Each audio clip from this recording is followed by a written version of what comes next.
दोस्तों यदि आप पश्चिमी मीडिया की बात करें तो वो बड़े शॉक्ड हैं कि ये भारत आखिरकार रुक क्यों नहीं रहा।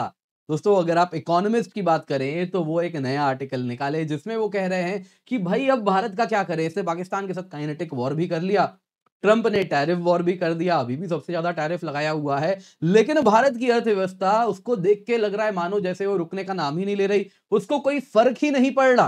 काइनेटिक वॉर हो, टैरिफ वॉर हो, वो तेजी से ग्रो कर रहा है। क्या किया जाए भारत को रोकने के लिए? दोस्तों द इकोनॉमिस्ट जो कि एक ब्रिटिश पत्रिका है वो भी बीबीसी की तरह वापस वही बात कर रही है, Gen Z revolution towards the end, towards the conclusion. वो भी जेन जी रिवॉल्यूशन की बात कर रही है कि वही कुछ मानो जैसे रास्ता इनके लिए हो। यहां पे दोस्तों इकोनॉमिस्ट में क्या आया है आपको बताऊंगा, आप देख सकते हैं। पिछले हफ्ते की बात है, कुछ ऐसा ही बीबीसी जो कि ब्रिटिश पत्रिका, ब्रिटिश न्यूज हाउस है, आप जानते ही ब्रिटिश ब्रॉडकास्टिंग कॉर्पोरेशन, उन्होंने भी यही चीज कवर किया था, लेकिन वो तो मानो जैसे बॉर्डर लाइन इंसाइटमेंट था। लेकिन यहाँ पे जो इकोनॉमिस्ट का आर्टिकल है ये बड़ा डिटेल्ड कवरेज है और उस प्रकार के कलर्ड लेंस से नहीं लिखा गया है। हालांकि इसमें भी डिसअपॉइंटमेंट है कि भारत ग्रो कर रहा है और यहाँ जेंजी सड़क पे नहीं आ रही है, लेकिन यहाँ पे अगर आप देखें तो बड़ा डिटेल्ड कवरेज है कि कैसे भारत एक island of peace and stability बना हुआ है इस पूरे के पूरे इलाके में। और इस आर्टिकल का जो टोन है वो एक सेंस ऑफ एक एडमिरेशन भी दिख रहा है कि भारत ग्रो कर रहा है, but at the same time बुरा भी लग रहा है। क्या करें, ग्रो हो रहा है ये, अब कैसे रोका जाए, अब तो ये नहीं रुकने वाला। ये वाली फीलिंग भी इस आर्टिकल में आपको देखने मिलेगी। तो क्या है इसमें, आइए जरा आज के इस वीडियो में इसी पर चर्चा करते हैं। पर इससे पहले आगे बढ़े आपसे निवेदन है, वीडियो लाइक करें, चैनल सब्सक्राइब करें, बेल आइकन अवश्य दबा दें। इसके सिवा यूपीएससी मंजिल हमारा यूपीएससी ओरिएंटेड चैनल है, इसको आप मिस नहीं कर सकते। इंडियन ज्योग्राफी का 7वां लेक्चर जो कि ग्रेट इंडियन प्लेन्स पर है, पिंड कमेंट में आपको लिंक मिल रहा है, जल्दी से जाइए, जाके जुड़िए, चैनल सब्सक्राइब करना ना भूलें और साथ साथ उस पूरे वीडियो को जो आपको लिंक में दिया है जरूर देख लें। सबसे पहले आते हैं, इकोनॉमिस्ट शुरू ऐसे ही होता है, ये आर्टिकल शुरू ही कुछ ऐसे होता है कि अब अगर आप एक सुपर हीरो होते और अगर आप भारत में खड़े होके इर्द गिर्द चारों तरफ अपनी सुपर हीरो वाली लेजर नजरों से अगर देखें तो आपको दिखेगा चारों तरफ मानो जैसे कोहराम मचा हुआ है और भारत बीच में एक पीस एंड स्टेबिलिटी का आइलैंड बना हुआ है। इसी में उन्होंने फिर कहा कि नेपाल की ही बात शुरू करते हुए आर्टिकल शुरू होता है कि वहां जेनजी प्रोटेस्ट हुआ, कारण था इनइक्वालिटी। जो पॉलिटिकल डायनास्टीज थे उनके जो बच्चे थे वो सोशल मीडिया में अपनी लैविश लाइफस्टाइल पोस्ट किया करते थे, वही ऑर्डिनरी नेपाली जो सिटीजन है वो अनएम्प्लॉयमेंट और बाकी बेसिक चीजों के लिए भी संघर्ष कर रहे थे, तो वहां पे प्रोटेस्ट हुआ। फिर बांग्लादेश की बात की है जिसमें वो शेख हसीना का जो ओवरथ्रो हुआ उसकी बात की और उसमें कहे कि वहां पे जो कारण था उसके पीछे प्रोटेस्ट का कोटा सिस्टम था, जिसमें जो सरकारी नौकरियां थी वो वॉर वेटरन्स के कुछ बच्चों के लिए कुछ परसेंट रोक के रिजर्व करके रखा जाता था और इसी वजह से वहां पे ऐसा प्रोटेस्ट हो गया। अब दोस्तों यहाँ पे अगर आप देखें तो उसके पीछे और क्या क्या खिचड़ी पकाई गई सीआईए आईएसआई के द्वारा, उसको हटा दिया गया मानो जैसे वो एक नेचुरल प्रोटेस्ट हुआ है। आगे सुनिए, फिर श्रीलंका की बात की कि वहां पे 2022 से प्रेसिडेंशियल पैलेस में जनता घुस गई और गोटाबया राजापक्सा को देश छोड़ के जाना पड़ा और उसके बाद इकोनॉमिक क्राइसिस हुआ, देश बैंकरप्ट हो गया। आप देख सकते हैं क्या हुआ, फ्यूल और मेडिसिन के भी लाले पड़ गए। फिर पाकिस्तान की बात, यहाँ पे प्रोटेस्ट होता रहता है, जब से इमरान खान जेल में है उनके प्रोटेस्टर्स, उनके जो सपोर्टर्स हैं प्रोटेस्ट कर रहे हैं और उसके बाद आईएमएफ के सामने आज कटोरी लेके पाकिस्तान खड़ा है। तो ये चीज कह रहे हैं ये पूरे के पूरे साउथ एशिया भारतीय उपमहाद्वीप की हालत है। लेकिन अगर आप भारत में आए यहां तो ऐसा कुछ नहीं है, ये एक आइलैंड ऑफ स्टेबिलिटी है, चारों तरफ जहां अनस्टेबिलिटी है वहां भारत देखिए कितना मजबूत है। उन्होंने कहा भारत की इकोनॉमिक रेजिलियंस जरा देखिए, डोनाल्ड ट्रंप ने भारत के ऊपर 50% टैरिफ लगाया, भारत को सिंगल आउट किया रशियन ऑयल खरीदने के लिए, लेकिन इंडियन इकोनॉमी ने नोटिस भी नहीं किया। अमेरिकन मार्केट बंद हो गया, बाकी देश घुटने पे आ गए अमेरिकन मार्केट बंद होने पे। क्या जापान, क्या वियतनाम, क्या साउथ कोरिया, भारत की अर्थव्यवस्था ने चूं तक नहीं किया। सब कुछ चल रहा है। जी हाँ, अमेरिकन मार्केट थोड़ा गया तो है, लेकिन उसका हम नया मार्केट ऑल्टरनेटिव भी ढूंढ रहे हैं। कुछ सेगमेंट में थोड़ा हिट हुआ, लेकिन भारत की अर्थव्यवस्था में ऑन अ बिग स्केल कोई फर्क नहीं पड़ा। जी हाँ, कुछ एक्सपोर्टर्स हैं उनको जरूर नुकसान हुआ है, लेकिन भारत की अर्थव्यवस्था के लेवल पे अगर आप देखें तो इंपैक्ट नहीं आया। आगे उन्होंने कहा ये तो क्या था, ट्रेड वॉर।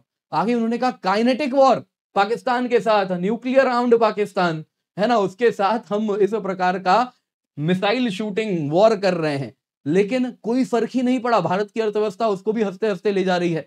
तो इससे वो सर पकड़ के बैठे, ये कैसा रेजिलियंस है ना, वो क्या हो क्या रहा है यहाँ। फिर इन्होंने कहा कि अड़ोस पड़ोस में नेबर्स देखिए, क्या बांग्लादेश, क्या नेपाल, क्या श्रीलंका, क्या पाकिस्तान, सब आईएमएफ के सामने कटोरा लेके बैठे हैं।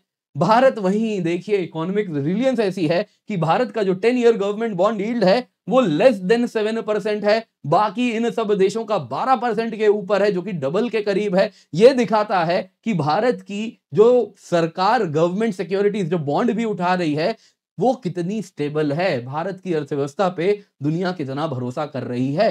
तो ये चीज दिख रहा है। दूसरा उन्होंने कहा इकोनॉमिस्ट के इसी आर्टिकल में कि भारत में आज फॉरेन एक्सचेंज रिजर्व्स 700 बिलियन के आंकड़े को पार कर गए हैं। 11 महीने का एक्सपोर्ट भारत केवल अपने फॉरेक्स से मैनेज कर लेगा। ये दिखाता है कितना मजबूत भारत की अर्थव्यवस्था है। ग्रोथ आज भी इस दुर्गम परिस्थिति जहां पे ट्रंप ने ट्रेड वॉर कर रखा है, अमेरिकन मार्केट्स बंद कर दिए हैं, पाकिस्तान के साथ हम लड़ रहे हैं, जहां पे इतनी ज्यादा वॉर स्पेंडिंग ऑलरेडी अगर आप देखें तो हो रही है, वहां भी भारत 6 से 8% पे ग्रो कर रहा है।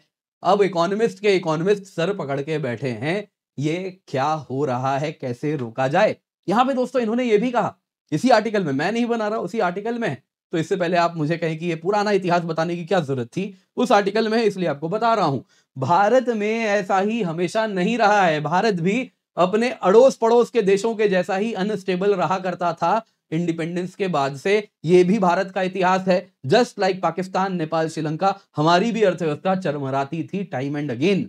उन्होंने कहा 1947 से 1991 के बीच की बात देख लीजिए, भारत में बैलेंस ऑफ पेमेंट प्रॉब्लम्स आते रहे हैं। 1965 में पाकिस्तान के ही साथ वॉर हुआ था, उसके बाद जो ड्रॉट आया था, उसके बाद भारत फूड एड पर निर्भर करता था। अमेरिका से गेहूं आता था, वो गेहूं जो कि शायद वो समुद्र में फेंक देते या अपने जानवरों को खिलाने के लिए रखते थे, वो भारत भेज रहे थे हमें खाने के लिए। और वही उसके बाद भी वो जो गेहूं होता था लाल रंग वाला, वो अगर आप देखिए तो अमेरिका ने हमसे हमारे रुपये को डीवैल्यू करवा के हमें दिया था। 1991 में ऑयल प्राइसेस बढ़ जाते हैं, कारण है गल्फ वॉर होता है। गल्फ में रहने वाले जो हमारे लोग होते हैं वो रेमिटेंसेस यानी घर वापस पैसा नहीं दे पाते क्योंकि उनकी नौकरी चली जाती है। उसके बाद जो क्राइसिस होता है, सरकार को अपना सोना ब्रिटेन में गिरवी रखना पड़ जाता है और वहां से भारत का सोना यूके जाता है। अब हम वापस ला रहे हैं। उन्होंने कहा ये पुरानी बातें छोड़िए, आज की बातें करते हैं। जस्ट अभी कुछ समय पहले की बातें, 2013 में भारत का क्या हाल था। उन्होंने कहा कि इंडिया फ्रेजाइल 5 में गिनती किया जाता था, मॉर्गन स्टैनली का ये रिपोर्ट था। जब यूएस में अगर आप देखें तो क्वांटिटेटिव ईजिंग के बाद जब टैपर टैंट्रम हुआ, यानी कि जब यूएस क्वांटिटेटिव टाइटनिंग शुरू किया था, उस समय में रुपी 20% गिरी थी, बस मई से अगस्त के बीच में। उसके बाद उन्होंने कहा कि गवर्नमेंट ने जो बैंक्स को जो बैड लोन्स दिए थे, गवर्नमेंट पब्लिक सेक्टर बैंक्स ने, वो नंबर 2018 तक 15% था, आज वो घट के 3% आ चुका है। ये दिखा रहा है कि भारत की अर्थव्यवस्था कितनी मजबूत हो गई है और ये टोटली आउटलायर है इस इलाके में। फिर वो कहते हैं आज के भारत की बात। आज का भारत बजट डिसिप्लिन फॉलो करता है। श्रीलंका की क्राइसिस के पीछे सबसे बड़ा कारण था कि डेफिसिट स्पेंडिंग उसकी अर्थव्यवस्था की बहुत ज्यादा थी, मनी छाप रहा था, तो कितने दिन तक वो चलेगा। आज का भारत अगर आप देखिए तो बजट डेफिसिट पोस्ट कोविड, उस टाइम पे जब पैंडेमिक शुरू हुआ तो पैसे जब छाप रही थी पूरी दुनिया, उस वक्त हमारा बजट डेफिसिट 9% पहुंच गया था, आज 5% के अंदर आ चुका है और ये कंट्रोल्ड है। वैसे ही उन्होंने कहा डेट टू जीडीपी भारत 57% जो है वो घट के 50% हो जाएगा बाई 2031। उनका नंबर्स है, इकोनॉमिस्ट के आर्टिकल का है। एक्सपोर्ट डायनामिक्स की बात करते हुए उन्होंने कहा कि जो सर्विस एक्सपोर्ट्स हैं उससे जो रेवेन्यू है वो 11% से बढ़ के 15% ऑफ जीडीपी हो चुकी है इस दशक के अंत तक। वही जो फॉरेन कैपिटल इनफ्लोज है उन पे अब डिपेंडेंस कम हो चुका है। ऑयल वल्नरेबिलिटी नहीं रही है भारत की अर्थव्यवस्था। जैसा आपने यहां पे देखा कि ऑयल की प्राइस से भी शॉक आया, गल्फ वॉर 1991 कैसा शॉक आया, तो अब वो चीज नहीं है। भारत में स्ट्रेटेजिक ऑयल बफर्स हैं, चीप रशियन तेल को हम इंपोर्ट करते हैं, इथेनॉल ब्लेंडिंग करते हैं, जिस वजह से ऑयल की खपत कम होती है, किसान भी खुश होता है, ड्राइवर शायद थोड़ा उदास जरूर हो जाता है, लेकिन इन टोटल इससे भी अगर आप देखें तो भारत की अर्थव्यवस्था की रेजिलियंस बढ़ रही है। अब इसके बाद वो आते हैं जेनजी वाले सवाल पे।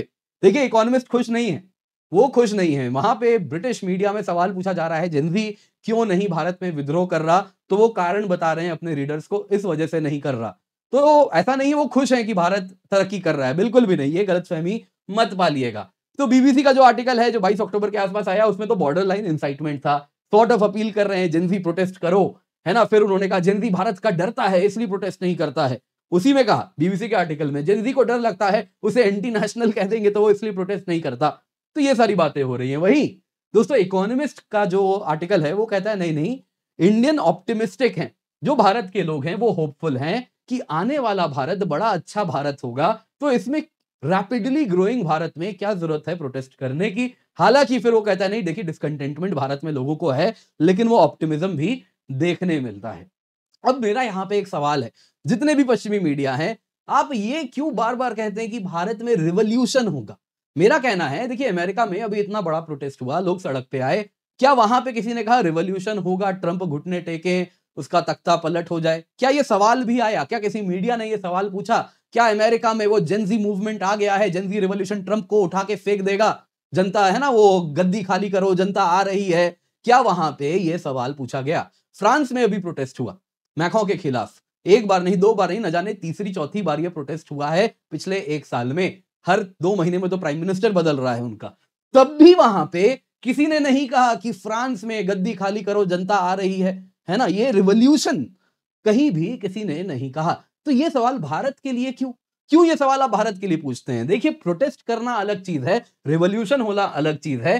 प्रोटेस्ट तो क्या है दोस्तों, डेमोक्रेटिक अधिकार है। कोई भी कभी भी कहीं भी खुश नहीं रहता। हर समय कुछ ना कुछ रहता ही है, इश्यूज रहते हैं, तो प्रोटेस्ट करना अधिकार है। लेकिन रिवॉल्यूशन करना यानी कि तख्ता पलट करना, ये डेमोक्रेसीज में नहीं होता, क्योंकि हर 5 साल में जब चुनाव हो रहा है तो वो पीसफुल एक प्रकार का रिवॉल्यूशन ही है, जिसमें लोग बटन दबा के, भारत की बात कर रहे हैं, ये पिछड़ी अर्थव्यवस्था जो है अमेरिका और यूरोप की, वो लोग अभी भी ठप्पा मारते हैं, लेकिन बटन दबा के आज भी जो होता है वो एक रिवॉल्यूशन होता है। और डेमोक्रेसी में, ट्रू डेमोक्रेसी में लोग इंतजार करते हैं वो 5 साल, उसके बाद जब वो बटन दबाते हैं वो अपना वॉइस रखते हैं और उसके साथ वही रिवॉल्यूशन होता है। तो डेमोक्रेसी में, ट्रू डेमोक्रेसी में लोग जो होते हैं वो पेशेंट होते हैं। ये बात पश्चिमी मीडिया नहीं समझ रही, वो आज भी इसी बबल में जी रही है कि भारत ट्रू डेमोक्रेसी नहीं है, बस डेमोक्रेसी तो अमेरिका फ्रांस है, इसलिए वहां पे रिवॉल्यूशन नहीं होगा, वहां प्रोटेस्ट होगा, लेकिन भारत में तो रिवॉल्यूशन होना चाहिए। तो ये सिंपल बात वो समझ नहीं रहे हैं, क्योंकि उनके जो लेंस है वो कलर्ड है, जिस वजह से वो आज भी इसी प्रकार के ख्याली पुलाव में जीते हैं कि भारत में भी तख्ता पलट होगा, रिवॉल्यूशन होगा। लेकिन इससे आपको एक चीज जाननी होगी, एक फॉर्मूला दिख रहा है। भारत में काफी प्रयास किया गया, farmer protest, Shaheen Bagh protest और न जाने क्या कुछ नहीं हुआ। तो अब जेन जी इनके लिए एक नई उम्मीद बन के आया है कि जेन जी प्रोटेस्ट होगा तो कुछ होगा। लेकिन यही कहूंगा, जो यहाँ पे इकोनॉमिस्ट अपने व्यूअर्स को पढ़ाना चाह रहा है, भारत में लोग एक तो ऑप्टिमिस्टिक हैं, दूसरा भारत ट्रू डेमोक्रेसी है, जहां पे हम 5 साल इंतजार करते हैं, जो भी हमारी दुख दुविधा ग्लानी जो भी होता है वो 5 साल बाद बटन दबा के सॉल्व हम कर लेते हैं। आप कृपया करके अपने जो लेंस आपने लगा रखे हैं उसको जाके जरा साफ करें। उम्मीद करता हूं दोस्तों आपको ये वीडियो पसंद आई होगी, लाइक जरूर कीजिएगा। इसके सिवा इंडियन ज्योग्राफी थ्रू मैप्स आप जरूर देख लें, पिन कमेंट में लिंक आपको मिल रहा है। 24,999 रुपए में आपके लिए सब्सक्रिप्शन लाए हैं, 4 महीने का फ्री एक्सटेंशन इस वक्त है, लेकिन दोस्तों ऑफर आज खत्म हो जाएगा, उसके बाद आपको ये ऑफर नहीं मिलेगा। प्राइस हाइक भी होने वाला है 9 नवंबर से, तो जल्दी से जाएं, जुड़ जाएं, use the code KC10 for maximum discount. इसके सिवा बहुत सारे आपके लिए सब्जेक्ट वाइज प्रीलिम्स लेक्चर्स हैं, 1 पेज नोट्स है। तो ये दोस्तों 11,999 में special prelims powerhouse programme है, आप जरूर जुड़े। लाइव मेंटर लेड सेशन है, जिसमें आपकी प्रीलिम्स की तैयारी हम डेडिकेटेड तरीके से कराएंगे। अगर आप ये सब्सक्रिप्शन लेते हैं तो आपको ये ऑटोमेटिकली मिल जाएगा, लेकिन अगर आपको सिर्फ प्रीलिम्स की सब्सक्रिप्शन लेनी है तो आप ये ले सकते हैं, use the code KC10 for maximum discount. इसके सिवा बहुत सारे बैचेस हैं हमारे, हिंदी में, इंग्लिश में, जिसमें आपके कोर्स को हम कंप्लीट करा रहे हैं। जल्दी से जाइए, जाके जुड़िए, आपके पास समय ज्यादा है नहीं, क्योंकि कोर्स टाइमली खत्म होना है, क्योंकि बैच स्टार्ट हो रहे हैं।